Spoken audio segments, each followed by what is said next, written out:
Vale, perfecto. Pues ya estamos nuevamente. Shabbat Shalom. Shabbat Shalom a todos. Y Shabbat Shalom a los hermanos que también están en la distancia. En muchos países. Decíamos ahorita que habemos aquí de muchas naciones. Y eso es muy emocionante porque... ¿Mande? Sí. Y eso cumple pues la promesa también, ¿no? De lo que el Señor hará, trayendo a todo el remanente, trayendo a todo su pueblo. Bueno, pues vamos a empezar con nuestro estudio de Bereshit. Estábamos en el verso 42, o en el capítulo 42, perdón. Y vamos a hacer la segunda parte, porque no sé si recuerden que nos quedamos a la mitad propiamente.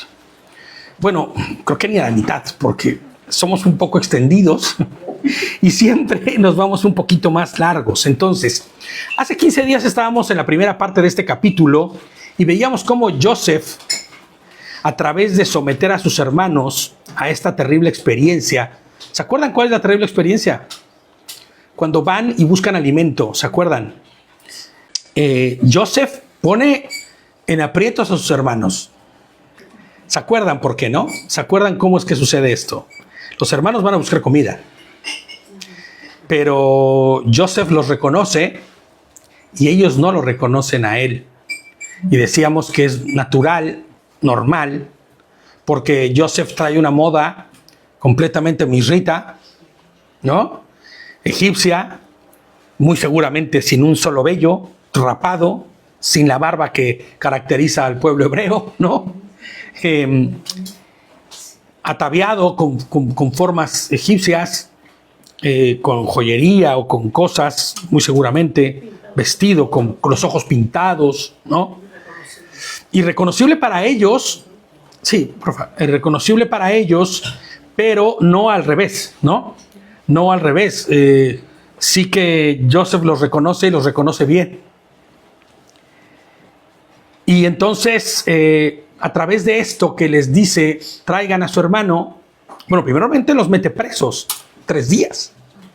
Y los mete presos, como habíamos dicho la semana pasada, porque él buscará que su corazón se transforme, que sus hermanos se arrepientan, honesta y profundamente de su pecado, y sea transformado su duro corazón. Porque decíamos que en el corazón de de los hermanos de Joseph hay dureza.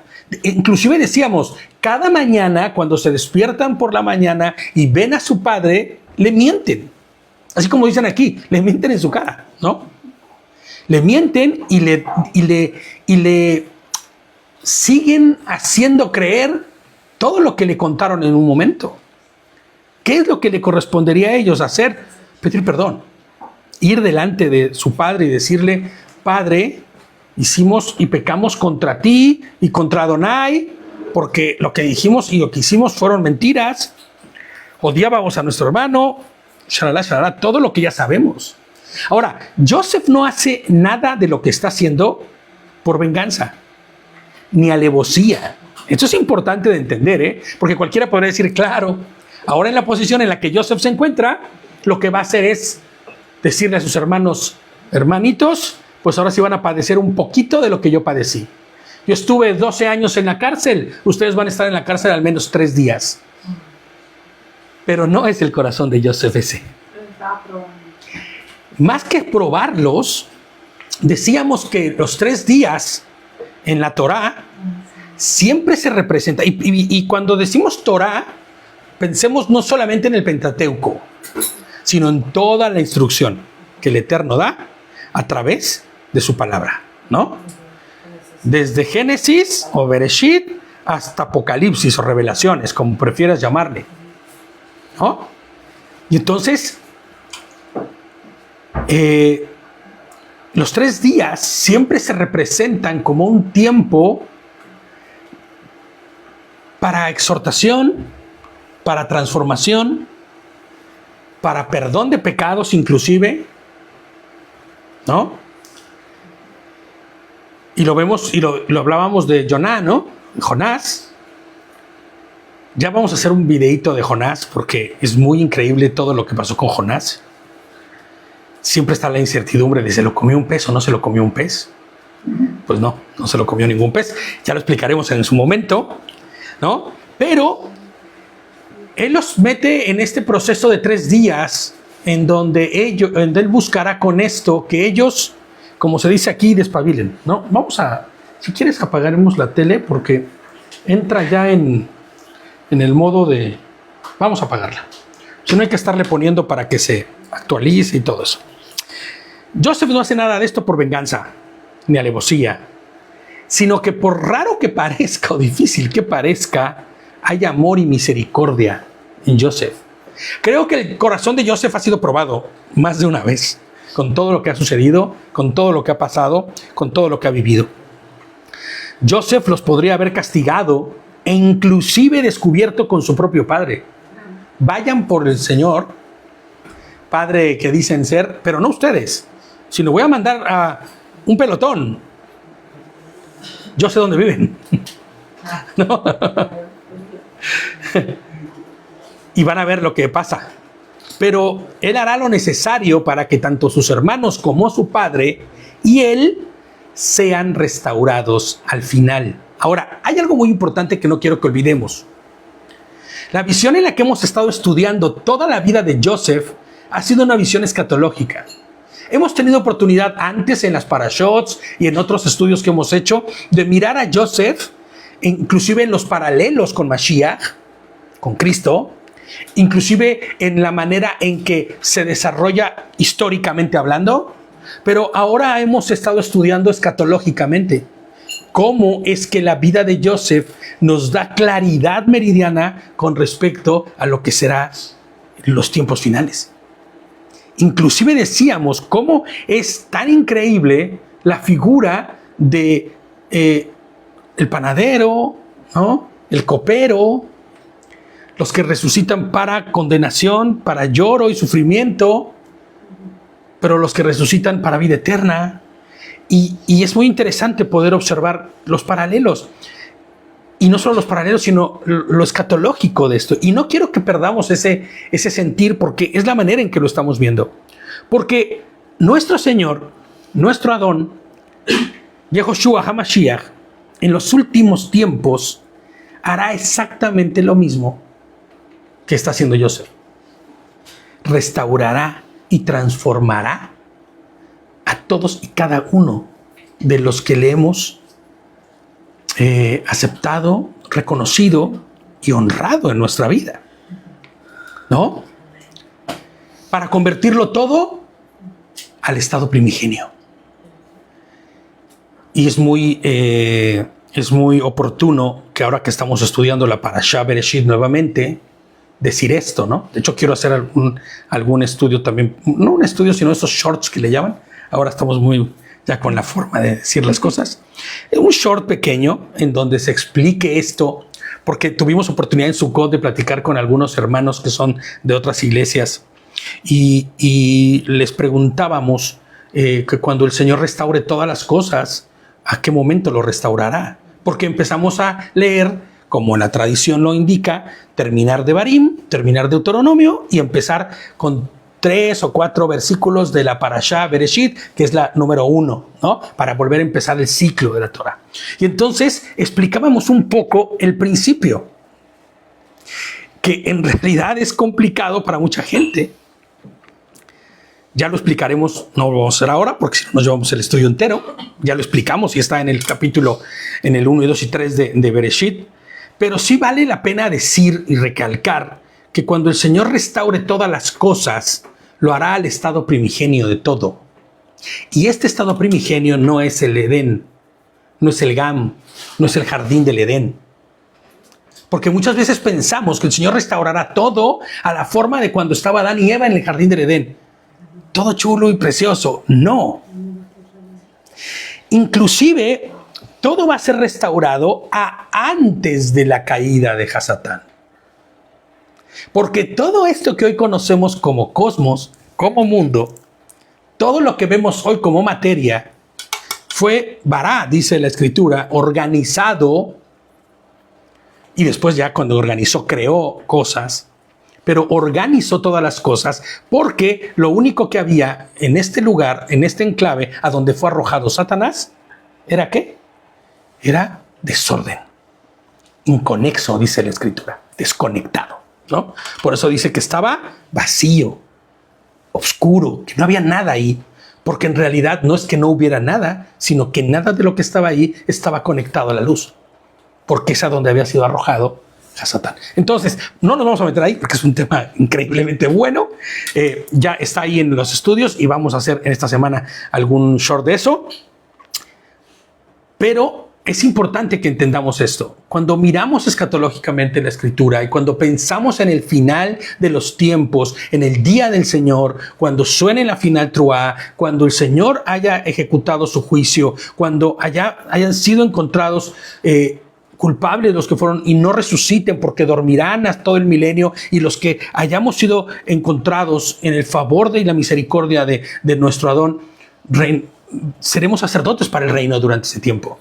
Pero el objetivo de todo eso es que desaparezca la maldad. Por eso el infierno no es eterno. Ni se cocinarán en el infierno los malos eternamente.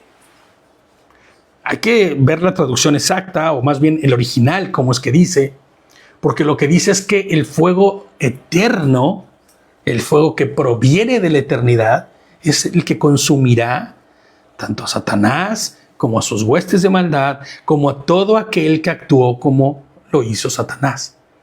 Y entonces no será más. Desaparecerá para siempre.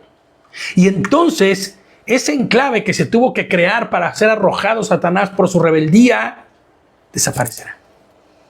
Y no habrá más maldad. Nunca más. De hecho, otro de los temas muy importantes es por qué permitió el Señor que se revelara Satanás. Y algo que siempre he dicho es que el Señor no es un programador que puede cambiar el código. Estos unos y ceros están mal puestos aquí. Vamos a reprogramar y todo se soluciona. Eso no es Adonai. Eso no es el Creador. Y da la oportunidad de que se manifiesten todas las posibilidades en el corazón de alguien. Y lamentablemente el corazón de Hasatán se manifestó el orgullo. Y él lo permitió. Porque él es un Dios, un rey y un creador justo. ¿Cómo puedes quitar algo mal que no se ha manifestado? Debes permitir que se manifieste para poder juzgarlo. Y eso es lo que sucedió. Y es lo que sucede hasta el día de hoy. Por eso lo que hace Satanás hasta el día de hoy es ira para el día de la ira. Porque juzgado está. ¿No? Y hace evidencia de que actuó en contra de la voluntad del Eterno, intentando suplantar inclusive al Eterno, y por esa razón es que será eliminado. Y por esa razón todos los que actúen como él, que digan Adonai no me importa, no lo necesito, yo soy mi propio Elohim, o mi propio Dios, o mi propia deidad, o no sé qué podría ser. El ser humano no podría hacer nada en realidad. Pero todo aquel que actúe de esa forma será todo aquel el que tenga la misma suerte que el enemigo, que el caído, que el vencido. Entonces, todas las cosas serán llevadas al estado primigenio al final de los tiempos. Joseph está intentando hacer que todo vuelva al estado anterior. ¿De cuándo? De cuando empezó la ira en el corazón, la envidia y el orgullo en el corazón de sus hermanos. Es increíble. Y él va a intentar, o no va a intentar, va a hacer todo lo que esté a su alcance para que esto sea transformado. Entonces, estamos en el verso 19 de Bereshit 42, de Génesis 42. Y vamos, ojalá y nos dé tiempo para terminar, porque a veces soy un poco largo en el estudio. Entonces dice, Génesis 19, en Bereshit 42, ¿vale? Si ustedes son hombres honrados, ¿no? Les dice que uno de los hermanos quede retenido, porque ya estuvieron presos 3 días, ¿eh? Estuvieron presos 3 días ahí. Que uno de los hermanos quede retenido en su lugar de detención, mientras el resto de ustedes van y llevan a su casa raciones para sus familias hambrientas. Este versículo sí lo vimos la semana antepasada, pero quiero volver para tener contexto, ¿no? Y es que decíamos que Él sabe y conoce la aflicción que hay en la tierra. Él sabe del hambre. Por más que no quiera pensar, Él no está actuando, ¿no?, rencorosamente, por más que quisiéramos verlo así. ¿Y sabes por qué? Porque Él buscará que sus hermanos lleven provisiones. Porque si hubiera rencor en su corazón, diría, pues ahora de hambre se van a morir. Y no es así. Él no quiere dejar de morir de hambre a su padre, a su hermano y a todos los que ahí viven, porque decíamos, ¿tú cuánta gente crees que había con ellos? Hombre, si nosotros pensáramos que toda la gente que estaba con Yitzhak, su padre, se quedó con él en el mismo campamento, más todos los que él trajo cuando vino con su tío, ¿se acuerdan? Imagina cuánta gente hay ahí. Pequeño pueblito ya hay ahí, ¿eh? Bueno, dice la palabra que entraron 75 personas a Mizraim. Ya era un número de personas bastante grande, ¿no? El 20 dice, pero tienen que traerme a su hermano menor para poder verificar sus palabras y para que no mueran. Y ellos lo hicieron así. Fíjate lo que dice Mateo 24, el verso 21 y 22. Y es de lo que hemos venido hablando todo este tiempo, ¿no? Porque habrá una gran tribulación como no la había habido desde el principio del mundo. Hasta ahora ni la habrá jamás. Mateo 24, 21 y 22. Inclusive dice, si no se acortaran esos días, nadie sobreviviría, pero por causa de los escogidos o de los elegidos, se acortarán. Hay una gran tribulación pasando en Mizraim en ese momento. Una gran tribulación que si no hubiera sido por la previsión y la provisión de Hashem, ninguno de ellos habría sobrevivido. Ni los mizritas. Sino que a través de la provisión y la previsión que hace Joseph ante el Paró, es que ellos pueden hoy día tener grano y poder decir a la familia, vayan y traigan a su hermano, pero lleven alimento. Y se dijeron unos a otros. Ahora, piensa en esto, ¿eh? ¿Tú en qué idioma crees que les dice todo esto, Joseph? En mizrita, en egipcio. Claro, él no se ha descubierto. Él es un egipcio, él es un mizrita común. Él no les habla en hebreo, o en cananeo, o en el idioma que hablaran en ese momento, ¿no? Él les está hablando en egipcio y hay un traductor ahí, alguien que está interpretando. Pero ellos sí hablan en hebreo cuando dicen lo que tienen que decir. No saben otro idioma. Y se dijeron a unos a otros, ¡ay! Estamos recibiendo este castigo por causa de nuestro hermano. Pero Joseph sí sabe hebreo y está ahí parado escuchando. Imagina, ¿eh? Imagina la escena. El corazón de Joseph escuchando que sus hermanos dicen, todo esto es por lo que le hicimos a nuestro hermano. Porque vimos su angustia y no le hicimos caso cuando nos suplicaba. ¡Wow! Esto es brutal, ¿eh? Es una escena tremenda esto, como de Hollywood, ¿eh? Él se aparta y llora. Ahorita va a suceder que se tiene que apartar y llorar porque hasta a mí me conmueve. O sea, por eso es que nos ha venido esta angustia, dice. Los 3 días funcionaron, ¿verdad? Los 3 días en los cuales fueron sometidos funcionaron para traer a su mente todo lo que habían hecho mal. Entonces Rubén habló y les dijo, no se los dije que no le hicieran daño al muchacho. ¿Se acuerdan lo que pasó, no? Rubén llegó y ya lo habían vendido. Y ahí venía con su cuerdita para sacarlo, ¿no? Del hoyo. ¿Qué han hecho? Hasta se rasga la ropa, ¿se acuerdan? Pero se queda callado. Tampoco va con su padre y le dice la verdad.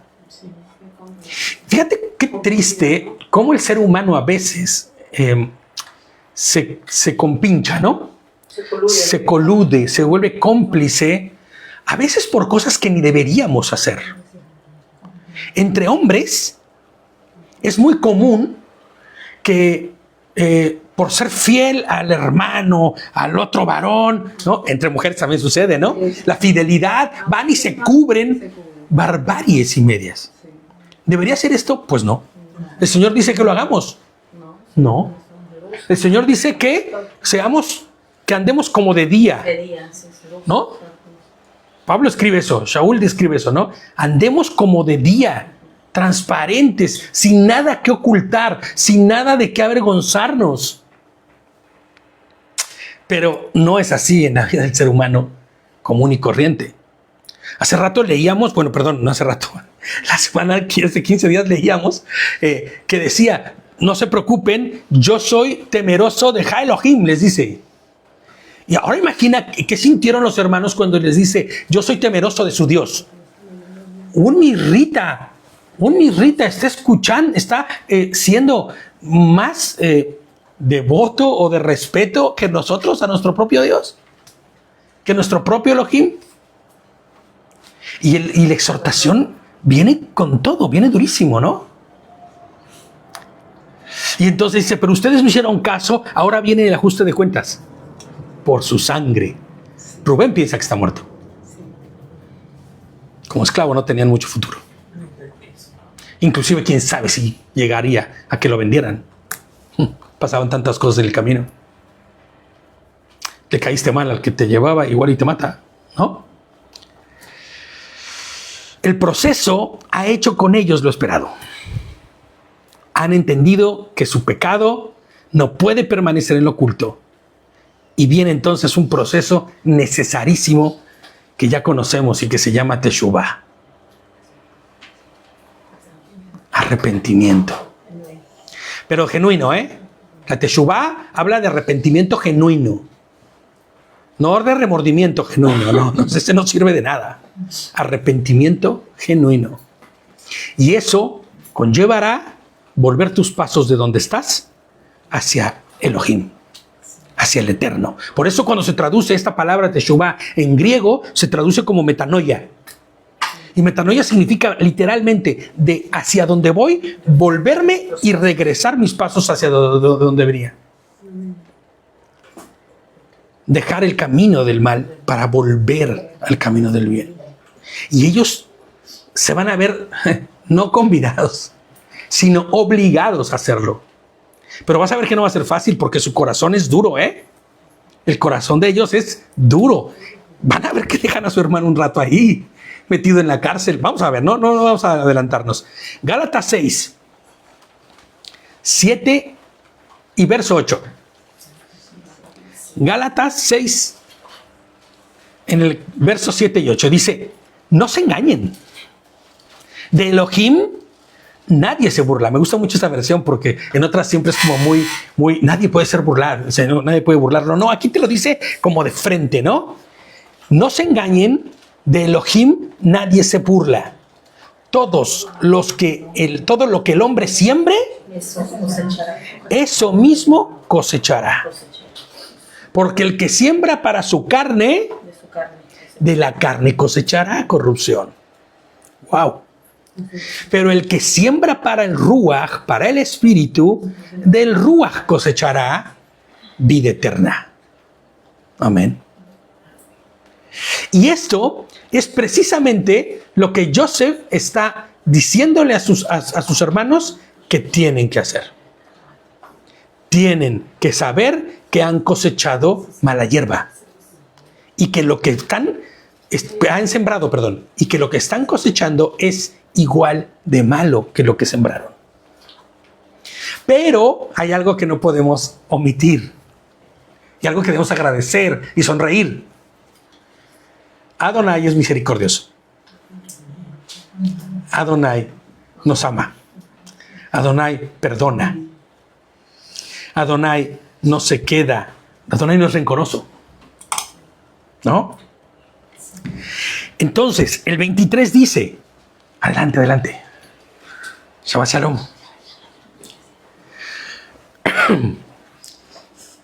Es que es un huevito esto, perdón, pero está muy chiquito aquí. Ya nos iríamos a la quejila, no se preocupen. Ellos no sabían que Joseph entendía porque había un intérprete entre ellos. entre él y ellos, ¿no? Pero Joseph no les hizo saber que él entendía. Él permitió que sucediera, para que inclusive ellos pudieran hablar con soltura, ¿no? Decir lo que tenían que decir. Y entonces, en esta figura, en esta escena tan tremenda de ver cómo sus hermanos se quebrantan, de cómo sus hermanos reconocen su pecado, él no aguanta más. Y como bien dice mi hermana, se aparta. Y dice el 24, él se aparta de ellos y lloró. Uf. Y ojalá hubiera sido bien el maquillaje, porque si no se le iba a correr, ¿no? Sí, porque se pone su maquillaje, ¿no? Su henna, decía, ¿no? Y entonces regresó, ya compuesto, ¿no? Pero volvió donde ellos y les habló y tomó a Simón, o a Simeón, de entre ellos y lo hizo amarrar delante de ellos. Es que hay que tener una fortaleza para hacer esto brutal, para no decirle, hermano, soy yo, ¿no? Para no decirles, inclusive, fortaleza en el corazón para decirles, ya ven lo que hicieron, aquí estoy, ¿no? ¿Cómo no les salió el juego? ¿Se acuerdan lo de los bultos amarrados que se iban a doblegar? ¿Qué tal, hermanos? ¿Se acuerdan de las estrellas que se doblaban frente a la estrella que era yo? No hace nada de eso, sino que toma fuerzas, no de donde no hay, porque él sí tiene fuerza. Y su fuerza está en Adonai. Su fortaleza está en el Señor. El llanto de Joseph muestra la compasión de Mashiach por su pueblo. En la figura de Joseph, ¿no? Ves a Mashiach llorando por su pueblo, ¿no? Jerusalén, Jerusalén, ¿a cuántos no mataste, no? Quise traerlos como pollitos, como... Sí. Incluso antes de que él les sea revelado, ¿no? La retención de Simeón, cuyo nombre viene de la raíz hebrea Shema, que significa escucha, indica que Israel queda temporalmente sin escuchar plenamente. Por eso Simeón es retenido, hasta que venga la revelación final. Porque recuerden, ¿cuándo se les revela a Joseph? ¿A ellos? Cuando traen a su hermano y se presentan los 12 delante de él. Bueno, los 11, y después se vuelven los 12 ya otra vez, ¿no? Pero hasta ese momento, ellos no escuchan. Y así es como actualmente se encuentra el pueblo judío. Tristemente así es. Sin Shema, sin Simeón, sin poder escuchar que Mashiach ya vino, sin poder escuchar que el Mashiach ya pagó el precio. Pero no se quedará igual, ni se quedará así todo el tiempo. Dice Shaul que nuestros hermanos tienen un velo al cual se les será retirado. Entonces dice el 25, entonces Joseph dio órdenes de que llenaran sus bolsas de grano, volvieran a poner el dinero de cada cual en su saco y les dieran provisiones para el viaje, y así lo hicieron. ¡Wow! De modo que cargaron sus asnos con las raciones y partieron de ahí. Cuando uno de ellos estaba abriendo su saco para dar de comer a su asno en el campamento nocturno, en la primera parada, supongo, a un día completo de camino ya, vio su dinero ahí mismo en la boca de su bolsa. Y yo no quiero pensar lo que sintió este pobre hombre cuando vio el dinero con el cual llevaron para pagar el grano. ¿Sabes lo que nos va a pasar? ¿Sabes lo que nos van a imputar? Que robamos. Ya no solamente somos espías, sino ladrones. Hombre, este hombre se le cayó, yo creo así, pero el sudor frío, ¿no? Y él les dijo a sus hermanos, me devolvieron el dinero. Está aquí en mi bolsa. Sus corazones dieron un salto y todos cayeron en el mismo terror, estoy seguro. Y temblando se volvieron unos a otros diciendo, ¿qué es esto? ¿Qué nos ha hecho Elohim? ¿Cómo seres humanos somos tremendos, no? Somos terribles. Es la culpa de Dios. He desperdiciado toda mi vida haciendo nada y al final tengo hambre, no consigo nada, no hice nada y me levanto el puño en contra de Dios y le digo, ¿por qué me has hecho esto, Elohim? ¿No? Así es el ser humano. Tremendo. Pero el Señor lo sabe. El Señor conoce nuestros corazones. Y por eso Isaías 55, 1 al verso 3 dice, ¿alguien tiene sed? Venga y beba.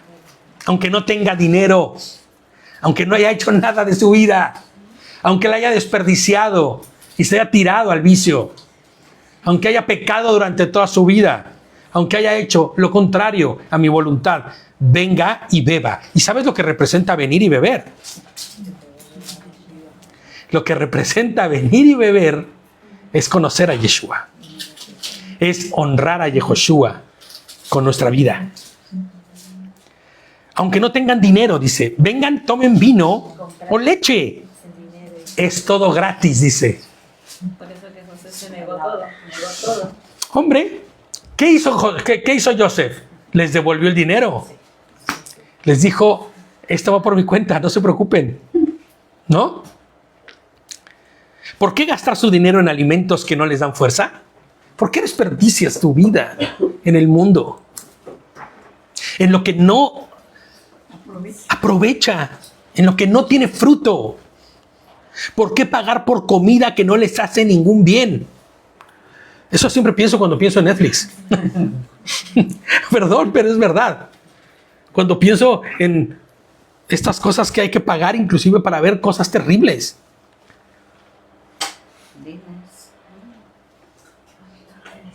Escúchenme y comerán lo que es bueno.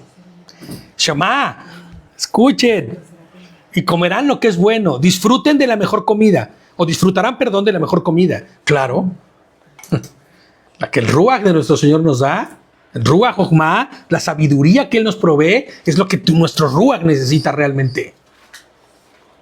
Vengan a mí con los oídos bien abiertos, escuchen y encontrarán vida. ¿Se acuerdan lo que decíamos cuando hablamos de vida?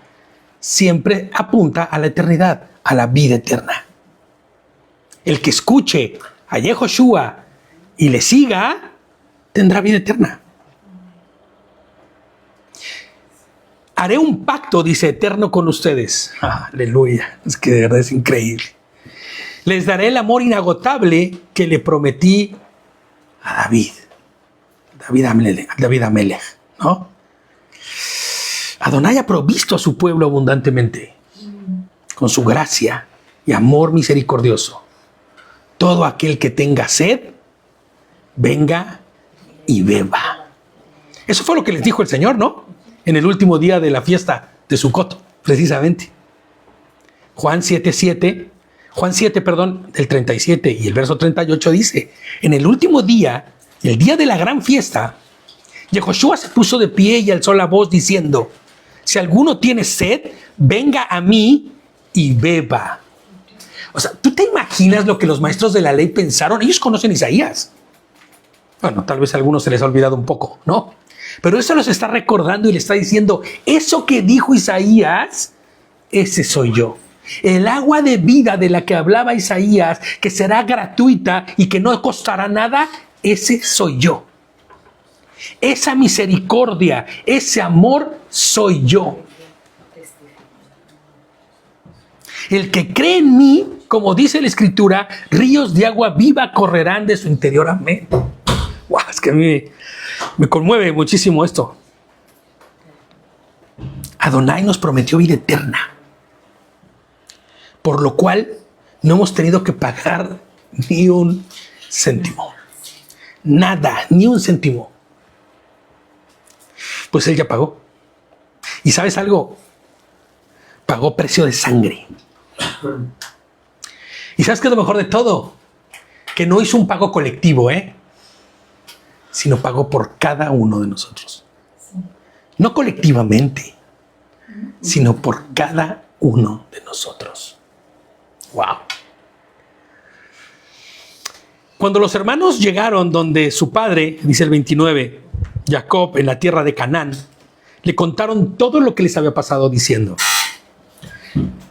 Ese timbre hace saltar, ¿eh? Sí, hasta me espantó. Le contaron todo lo que había sucedido diciendo. Ahora, fíjate, es que los hermanos no entienden, como que no comprenden muy bien todavía. Están en ese proceso. Creo que todos estuvimos ahí, ¿no? El hombre que es amo del país nos habló severamente y nos acusó de espías. Nos acusó de espiar el país. Nosotros le dijimos, no somos espías. Nosotros somos hombres honrados. Nunca hemos sido espías. ¿Y se acuerdan lo que decíamos la semana antepasada, no? ¿Hombres honrados? ¿En serio? ¿En serio? Con toda esta mentira. Ahora, yo no sé si ustedes han dicho alguna vez eso de la mentira piadosa. Muchas veces. Pero no lo vuelvan a decir nunca más, por favor. No hay nada piadoso en mentir. No hay piedad en ese hecho, ¿no? Hombre, sí, claro.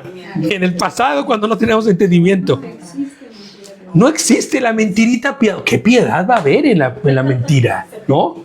Hombre, si la mentira trae dolor, como quieras verlo, desde el ángulo que quieras. El diablo mintió desde el principio. Hombre, es el engañador. ¿Te asocias? No hay piedad en ello. Nosotros le dijimos, somos hombres honrados, nunca hemos sido espías. Éramos 2 hermanos, hijos de un mismo padre. Pero uno ya no existe. Y ese uno, acuérdense que siempre dice Ejad. Y ese Ejad ahí es muy especial, que diga, y lo haya traducido, porque en el original dice Ejad. Y tú sabemos quién es Ejad. Adonai, uno es. Yehoshua, uno es. Porque Yehoshua es Hashem. Dice, ya no existe porque no lo ven. ¿No? Cegados. Sin Shema. Y el menor está ahora con nuestro padre en la tierra de Canaán. Pero el hombre que es amo del país nos dijo, en esto sabré que son hombres honrados. Dejen a uno de sus hermanos conmigo y lleven algo para sus familias hambrientas y salgan.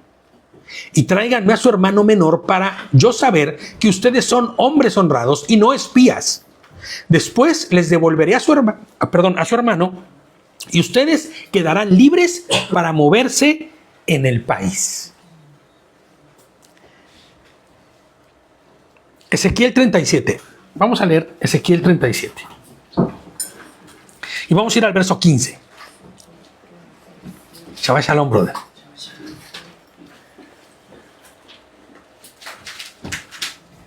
La mishpajá, toda junta. Amén. Como se debe. 37, del 15 al 27 dice, entonces me llegó la palabra de Hashem diciendo, es Ezequiel diciendo, Ezequiel 37, del verso 15 al 27 dice, tú, hijo de hombre, toma una vara y escribe sobre ella, para Yehudá y los hijos de Israel, sus compañeros. Toma después otra vara y escribe sobre ella para Joseph, vara de Efraín, y toda la casa de Israel, sus compañeros. Luego, únelas una con otra, para que sean una sola, y serán una sola en tu mano. Aleluya, es que esto es increíble. No habrá más 2 pueblos. No habrá el remanente, no habrá Efraín y Judá. No. Una sola cosa habrá, se llamará pueblo del Eterno. Am Kadosh. Les dirás que así ha dicho Adonai Hashem, miren, yo tomo la vara de Joseph que está en la mano de Efraín y las tribus de Israel, sus compañeros, y las pondré junto a la vara de Yehudá. Los haré una sola vara y serán una sola en mi mano. Las varas sobre las cuales escribas estarán en tu mano ante la vista de ellos, y les dirás que así ha dicho Adonai Hashem. Miren, yo tomaré a sus hijos Israel de entre las naciones a las cuales fueron, los reuniré de todas partes y los traeré a su propia tierra. ¿Sabes cuál es la tierra a la que el Señor nos reunirá? No es Canaán, No. Es la Nueva Jerusalén, ¿sabes? ¿Y sabes quién es la Nueva Jerusalén? Es que, ¿sabes? Cuando nosotros vamos estudiando, tenemos que mirar que muchas de las cosas que dice son figuras. Figuras que tenemos que interpretar. Es Yehoshua mismo. Es Yehoshua mismo la nueva Jerusalén, en el cual estaremos y habitaremos con Él y en Él, y estaremos con Él eternamente. Eso dice Apocalipsis, ¿no? Por eso decimos que las 12 puertas de la nueva Jerusalén tienen los nombres de cada uno de los que son tribus de Israel. Y dijimos, no hay la puerta de los gentiles. No hay un backdoor ahí. No hay una puerta trasera por donde se vaya a colar alguno. Porque la única forma de poder entrar será a través de la puerta, que es Yehoshua HaMashiach. O sea, de los cristianos, de los que creen en Jesús. De los que creen en Mashiach. A mí me gusta más que decir cristianos, decir los que honran al Eterno a través de observar la muerte y resurrección de Yehoshua. Porque no podemos nosotros separar a Hashem de Yehoshua o de Yeshua. Es el mismo, es el mismo. Y sabes, solo los que crean en Yehoshua o Yeshua serán los que entrarán por esas 12 puertas. Por eso seguro estoy, y nos lo está confirmando, nuestros hermanos, el pueblo judío, se le quitará el velo y conocerán. Por eso dice el Señor que en el final, esto es escatológico y profético, tomará en su mano las 2 varas. Y esas 2 varas serán un solo pueblo. Y ese solo pueblo ya no más será Judá y Efraín, o Judá e Israel, ya no más. Será un solo pueblo. A veces es muy impactante escuchar esto. Entonces, ¿nadie que no conozca a Yehoshua estará en su presencia? Pues no. Así es. Sin importar si cumples con todos y cada uno de los mandamientos. Sin importar si cumples con cada uno de los sukim y de los mishpatim y de los procedimientos. Todo, no importa. Si tú no honras a Yehoshua, no lo has hecho tu rey, tu señor y gobierna sobre ti, no estarás en la Nueva Jerusalén.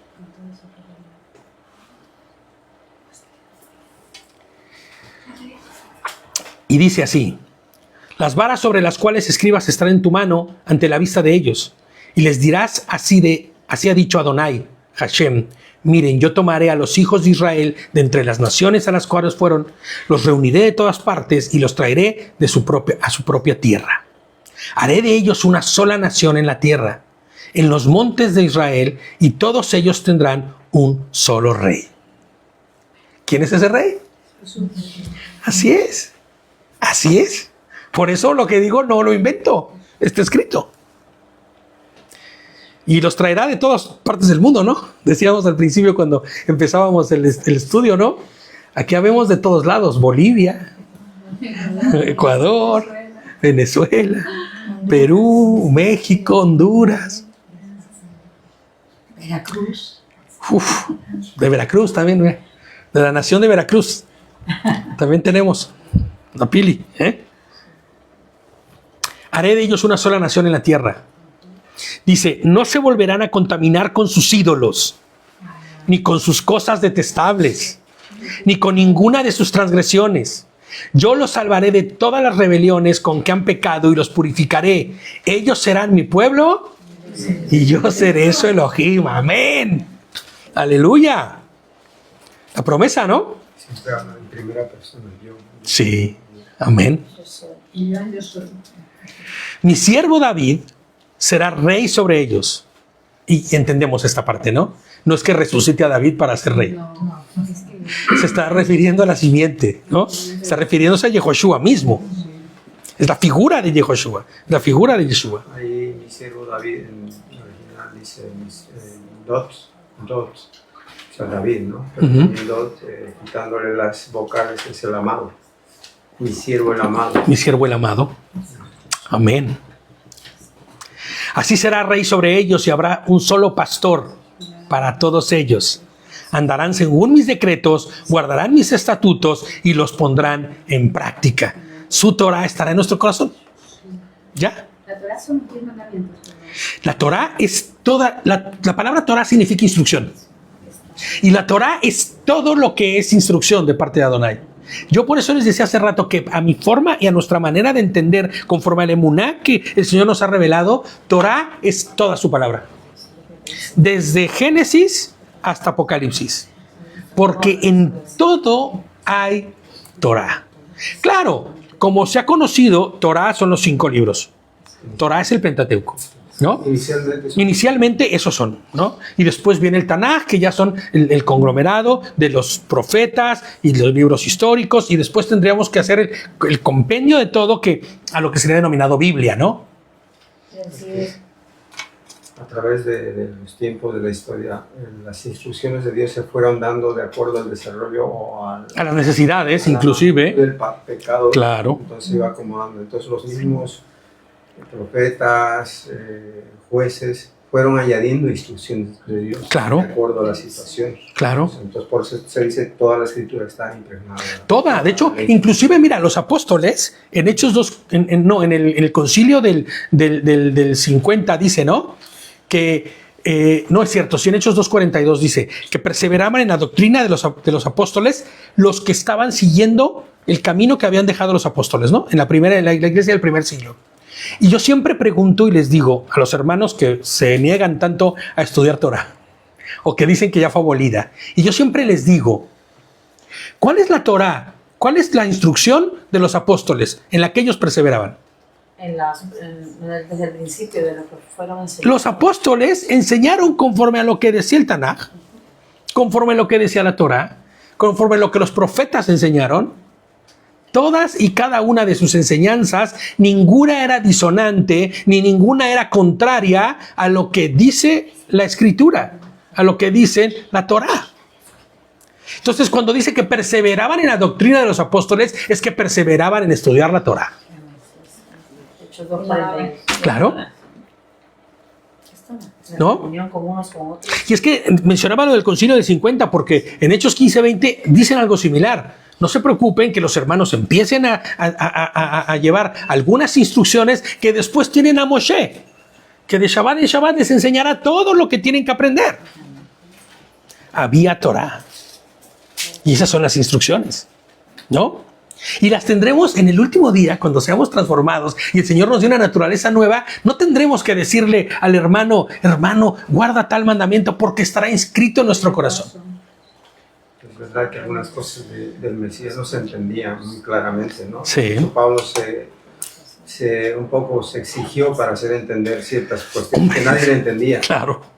Pero eso estaba velado justamente para los tiempos de ahora también, porque a la mujer samaritana en su tiempo le dijo, es que vendrá el Mesías y nos aclarará muchas cosas de las que están claro. en la Torah o en la Sí. Sí. Y muchas de las cosas que inclusive para ellos estaban veladas son para estos tiempos. Fíjate, haré con ellos un pacto de paz. ¡Wow! ¡Qué pacto de paz!, ¿no? Será un pacto eterno con ellos. Los multiplicaré y pondré mi santuario entre ellos para siempre. ¿Quién es el santuario? El tabernáculo perfecto, el templo, el sacerdote, el sacrificio perfecto, el corbán que cubrió todos los pecados. Yehoshua. Mi tabernáculo estará junto con ellos y yo seré su Elohim y ellos serán mi pueblo. ¿Quiénes? Todos los que en él crean. Es el único pacto, no hay más pactos. No hay dispensaciones, no hay nada por el estilo. Es un solo pacto. Un solo pueblo. Una sola fe. Así es. Mira, los apóstoles hablaban claramente de ello. Entendían claramente esto. Adonai, les pongo yo aquí, unificará perdón a su pueblo. Al final no habrá más que un solo pueblo. Y para que esto suceda, este proceso de angustia y sufrimiento llegará al fin de los tiempos. Y habrá un tiempo de angustia y una tribulación y sequía. Y no habrá alimento. Y no me refiero al físico. Pero vendrá después nuestro rey, Yehoshua, y reinará sobre el mundo entero. Cuando abrieron sus sacos, ahí en el saco de cada uno de ellos estaba su bolsa de dinero. Y cuando ellos y su padre vieron sus bolsas de dinero, se alarmaron. Israel, les pongo yo aquí como comentario, esperaba pagar. Pero Joseph, quien es la figura de nuestro precioso Mashiach, les muestra que la redención es un don del cielo. El perdón que ellos van a recibir no tiene precio, y no porque no puedan pagarlo, sino porque no se les cobrará nada. Esto será revelado escatológicamente en el fin, cuando Israel entienda que no compró su redención a través de la halajá judía, a través de su ley y todo lo que se creó, y después de respetar cada mandamiento. No. Sino que fue provisto gratuitamente por el Mashiach, por el Mesías. Amén. Que no fueron sus obras ni su religión que los redimirá, como la de nadie, ¿eh? Porque, ojo, a veces nosotros somos bien estrictos y bien duros con el pueblo judío, porque la halajá judía se inventaron e hicieron, y volteó a ver a los pentecostales, y volteó a ver a los reformados, y dices, pero si estamos en la misma condición con estos hermanos. Tienen un montón de reglas que se han inventado que para justificar sus maneras de actuar, de tal grado que hasta olvidaron la Torá. Se olvidaron de las instrucciones de nuestro Señor.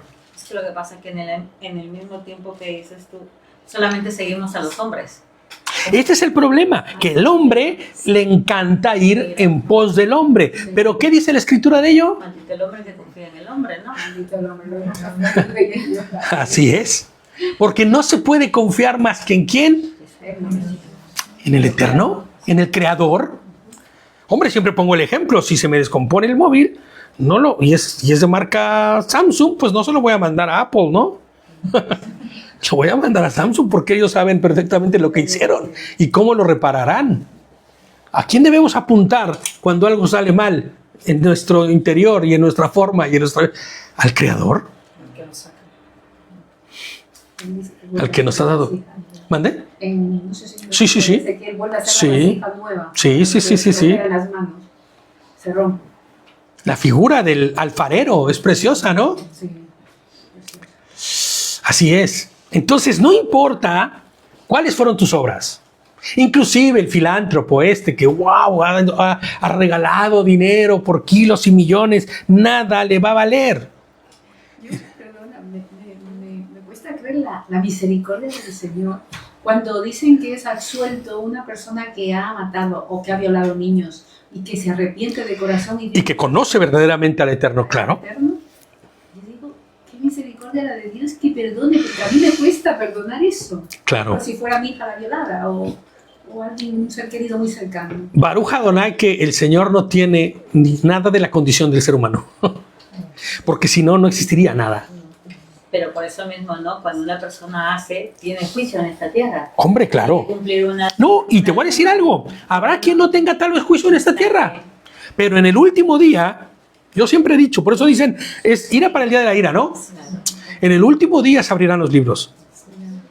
Es verdad que no. Y se abrirá el libro de la vida y el libro de las acciones, y se abrirá la Torá misma, porque si no, ¿con qué te juzgará si no con sus propias leyes? Pero hay que hacer una distinción corta ahí, porque en tu tiempo de ignorancia, hombre, Dios te perdonó.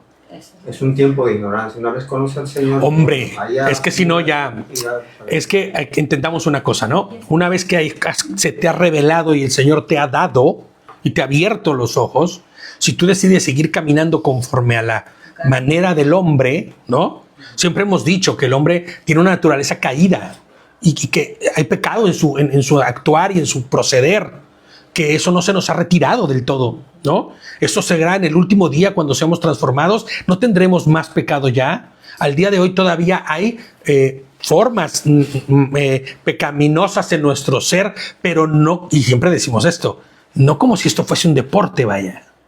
El único pecado que debería existir en la vida del ser humano es ese pecado que no puedes controlar porque se te escapó, porque te equivocaste, porque el que no es intencionado, por decirlo así, ¿no? O sea, ya no podemos hacer como en el mundo de maquinar nuestras perversas intenciones y llevarlas a cabo. No puede suceder eso. Porque si no, dice que una terrible expectación de juicio hay cuando ya has pisoteado la sangre y has pisoteado lo único que pudo haberte salvado. o dado redención. Lo único de pecado que no es perdonado a los hombres es la blasfemia contra el Espíritu Santo. Sí, Es eso, ¿no? exactamente. Siendo consciente. Exactamente. Ese es el verdadero de lo que se refiere esa blasfemia. El volver a ir en contra, claro, aún siendo ya perdonados. Fíjate, es inentendible la misericordia del Eterno, como decías, hermana, pero aún más es inentendible la perversión del hombre, ¿sabes?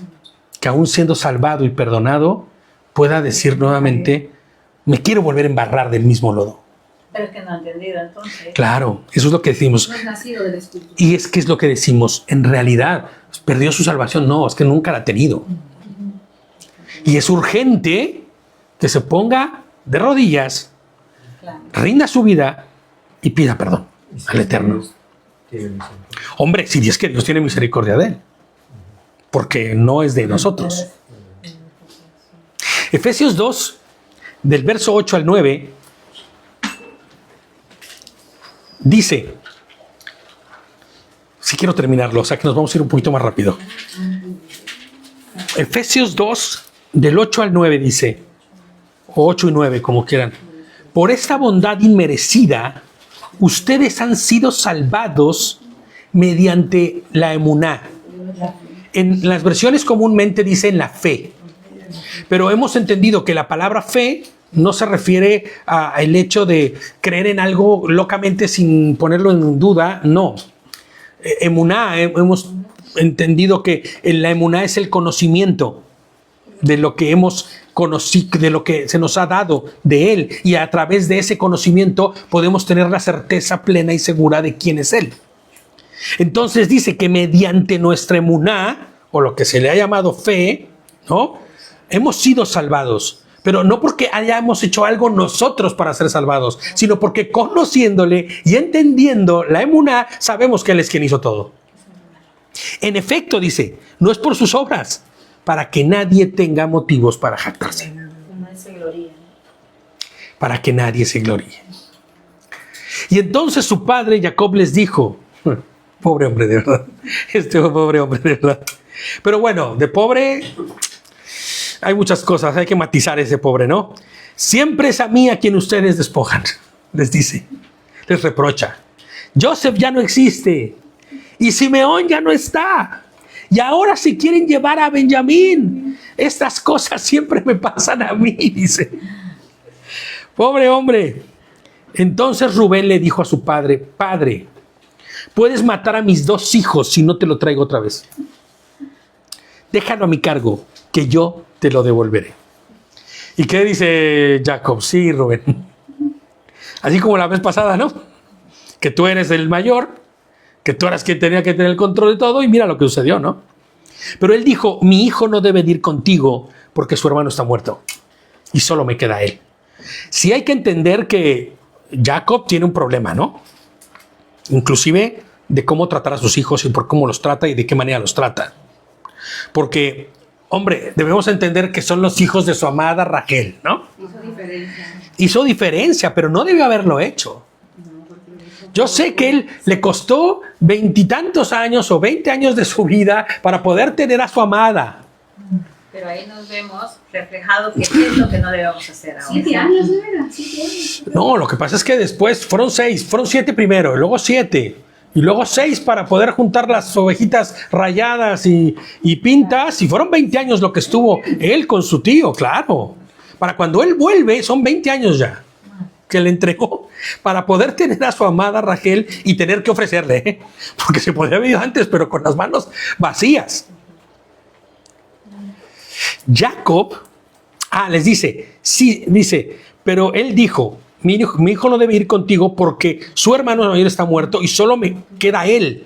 Él se encuentra con si se encuentra con un desastre en el viaje, ¿qué vas a hacer? Dice, me harás bajar mi cabeza blanca con dolor a la sepultura. En otras palabras, si pierdo a Benjamín, me muero de dolor. Si no me morí con el otro, ahora sí me muero de dolor.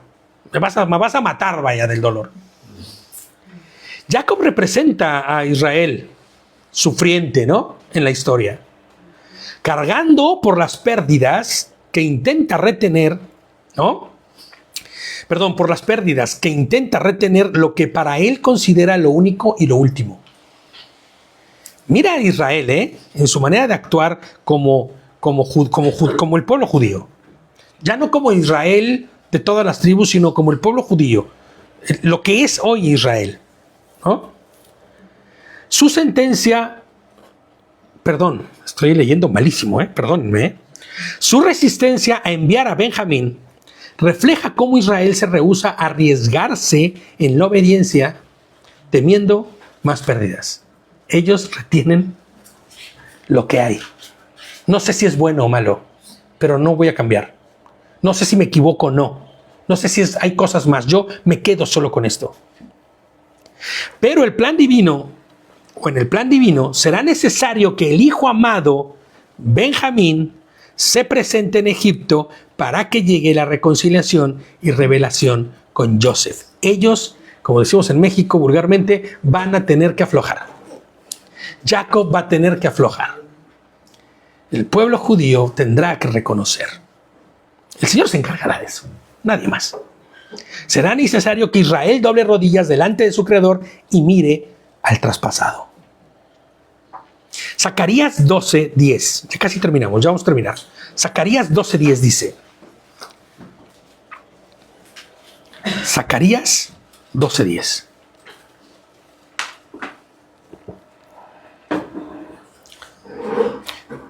Pero llenaré a la casa de David y a los habitantes de Jerusalén de un espíritu de piedad y compasión, y se lamentarán por el que mataron, llorando por él como por un hijo favorito, y mostrando amarga tristeza como por un hijo primogénito. Esto no ha sucedido. Esto es profecía pura. Teshuvá, de arrepentimiento genuino, va a haber. Escatológicamente, esto muestra que en los últimos tiempos Israel deberá enfrentar la angustia final, entregando inclusive lo más amado para recibir la revelación de Mashiach resucitado. Y entonces les será claro, como el mediodía les pongo yo aquí, que Yehoshua HaMashiach es Elohim, que Yehoshua HaMashiach es Hashem, que Yehoshua HaMashiach es el creador del universo y de todas las cosas. Efesios 2, y vamos a leer del 13 al 22, y con esto terminamos. Efesios 2, y vamos a leer del verso 13 al 22. Pero ahora, en el Mashiach, Yehoshua, ustedes que en otro tiempo estaban lejos, se han acercado. ¿Por qué? ¿Por sus buenas obras? ¿Por guardar mucha Torah? ¿Por tener banderitas de colores de algún color específico? No. ¿Sabes por qué? Por acercarse por la sangre de Mashiach. ¿Cómo? Efesios 2, 13 al 22. Efesios 2, del 13 al 22. Ya me estoy confundiendo, madre. Entonces, se acercarán por la sangre del Mashiach, de nada más. Porque Él es nuestro Shalom. Él es nuestra paz. Que de ambos nos hizo uno. Él derribó en su carne la barrera de división, es decir, la hostilidad. Me gusta esta versión, igual sus versiones dicen distinto, pero me gusta cómo dice esta versión. Es decir, la hostilidad. Y abolió la ley de los preceptos en forma de ritos para crear en sí mismo los dos hombres en un solo hombre nuevo, haciendo así la paz. Abolió ley de los preceptos en forma de ritos. Escucha esto, También reconcilió con Elohim a ambos en un solo cuerpo. Ojo, y quiero dejar claro, cuando dice que abolió la ley de los preceptos en forma de ritos, no significa que abolió la Torah, sino que todo lo que tiene que ver con sacrificios está cumplido. Porque Él es el sacrificio perfecto. hacer un sacrificio después de haber recibido el sacrificio perfecto en él sería una blasfemia. Sería Eso siempre hay que enfatizar. Claro, por eso hago Sí, porque aquí dice, ¿no? Por la sangre de Cristo, pero todos dirán, es que la sangre de Cristo tiene poder. No, el líquido en sí no tiene poder. No. Si no, ahí tendríamos que reemplazar no la sangre, el sacrificio. El corbán. La muerte del Exactamente, el corbán. O sea que todo aquel que hace ofrenda hoy en día, de matar un corderito, de matar una paloma, eso es abominación. Eso es abominación, exactamente. Por eso, la reconstrucción del tercer templo, para generar que si ya tienen a la familia arónica, que si ya tienen sumo sacerdote, que si ya tienen hasta la ceniza de las vacas rojas, y se genera otro sacrificio, imagina nada más. La religión ambipura es eso. Guardan el sábado y los 10 mandamientos, pero siguen creyendo en el antiguo. Claro. Por eso la halajá judía apunta a eso. Sí, porque ¿No? si el Señor dijo que Ahora fíjate, ¿cómo fue que hicieron ellos? Tú dirás, pero si ahora no sacrifican, que quieren seguir volver a sacrificar. Pero ellos cambiaron los sacrificios por las oraciones. Por eso el Sidur. El Sidur es un libro de 10.000 oraciones, porque hay oraciones hasta para levantarte y ponerte en el pie izquierdo, primero el zapato y luego en el derecho. Porque si no ya hay pecado. Y hay que orar antes. Bendito eres tú, Adonai, que nos ordenaste primero ponernos el pie izquierdo. Y eso son tradiciones abominables. Hombre, es que todo esto sería la representación de los sacrificios que ya no pueden hacer porque no hay templo. Eso es lo que está abolido. Claro, eso fue lo que el Señor abolió, y no lo abolió por algo malo, sino porque lo cumplió. Está cumplido del todo. Claro, En su obediencia. así es. Siempre es muy bueno enfatizar esa parte, ¿no? También reconcilió con Elohim a ambos en un solo cuerpo por medio del madero o la cruz o como quieras llamarle, dando muerte en a la enemistad, de estar desconectados, de estar inconexos, de estar corruptos, de estar tamé a estar tabor, a estar conectados nuevamente con él, ¿no? Compatibles, exactamente. De la incompatibilidad total que debe haber en el ser humano de a pie, como yo le digo, ¿no? En el ser humano común, a ahora poder estar otra vez compatibles. De haber sido enemigos del Eterno y hijos de ira, ahora ser hijos de Él. ¡Wow! Y vino y anunció, dice, la buena noticia. Paz, shalom para ustedes que están lejos y shalom para los que estaban cerca. Ya que por medio de él ambos tenemos acceso al Padre, al Abba, al Todo, al Eterno, en un solo espíritu. Por lo tanto, ustedes ya no son extranjeros ni forasteros, sino conciudadanos de los consagrados y miembros de la familia de Hashem, porque ahí está el nombre de las 4 letras, el Yod Hei Vav Hei, de Hashem. Amén. Han sido edificados sobre el fundamento de los enviados y de los profetas, siendo Yehoshua, el Mashiach, mismo la piedra angular. En él todo edificio bien ensamblado va creciendo hasta ser un templo santo en unión a nuestro Señor. Él también a ustedes en él también a ustedes se los edifica juntamente para morada de Hashem en el Espíritu. Amén. Amén. Amén. Qué maravilloso texto ¿no? Es el Evangelio puro. Aleluya. Gloria a nuestro Rey y Señor. Gloria a nuestro Adón, Yehoshua HaMashiach. Vamos a dejarlo ahí. Aquí se acabó el capítulo. El 42 se termina ahí. Vamos a continuar el próximo Shabbat estudiando el capítulo 43. Y hasta que terminemos Bereshit. Pero, de verdad, Génesis, de verdad, recapitulemos en esto. Él hizo todo. No hace falta hacer nada. Vayamos y bebamos gratuitamente, porque Él nos dio el agua de vida eterna. Amén. Amén. Pues Shabbat Shalom. Dejamos ahí el estudio de ahora. ¿Perdón? Hay que cerrarlo. Luego Isaías 55:1. Como leímos hace un momento. Isaías 55:1. Vengan, beban y sin dinero, porque es gratis. Amén.